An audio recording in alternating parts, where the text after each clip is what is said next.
नमस्कार।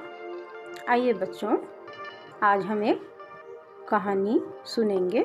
कहानी का शीर्षक है कौन जीता। चलिए। गंगा नदी के किनारे बरगद का एक पेड़ था।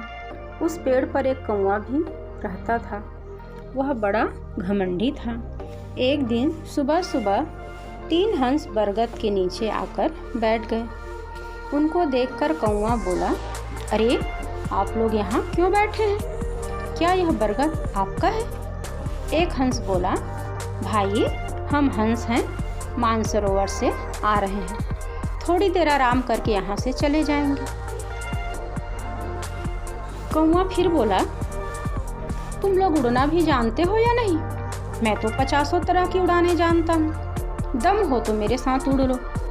हंसों में से एक अभी बच्चा ही था, उससे अब नहीं रहा गया। वह बोला, भैया मुझे तो केवल एक ही उड़ान आती है, अगर उड़ना चाहो तो उड़ लो। कौवे ने कहा, बस एक ही उड़ान? खैर उसे ही देखूंगा। दोनों गंगा नदी के ऊपर उड़ने लगे। कौवा आगे आगे, हंस का बच्चा पीछे पीछे। दोनों उड़ते रहे।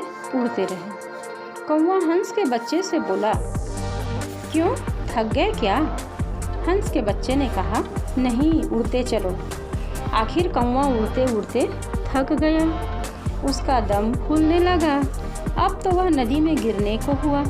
हंस के बच्चे ने हंसकर पूछा, 50 तरह की उड़ानों में से यह तुम्हारी कौन सी उड़ान है? कौवा बोला,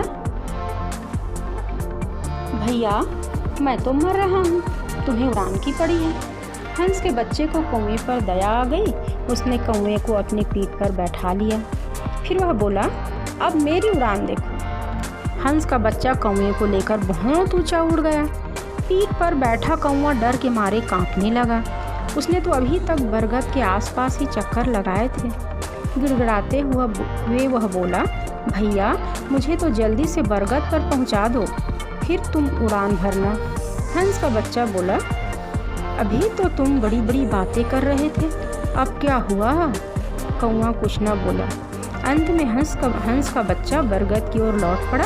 कौवा झट से उड़कर बरगद की डाल पर चुपचाप बैठ गया। कौवे को अपने अहंकार पर बहुत पछतावा हुआ।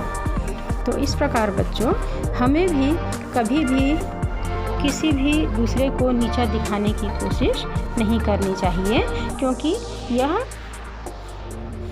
घमंड का प्रतीक है। और कभी भी हमें भी घमंड नहीं करनी चाहिए और ना ही अपनी प्रशंसा स्वयं अपने मुंह से करनी चाहिए। इस प्रकार आज हम लोगों ने हंस के बच्चे और कौवे के माध्यम से यह कहानी सुनी। ठीक है बच्चों, फिर मिलेंगे अगले वीडियो में।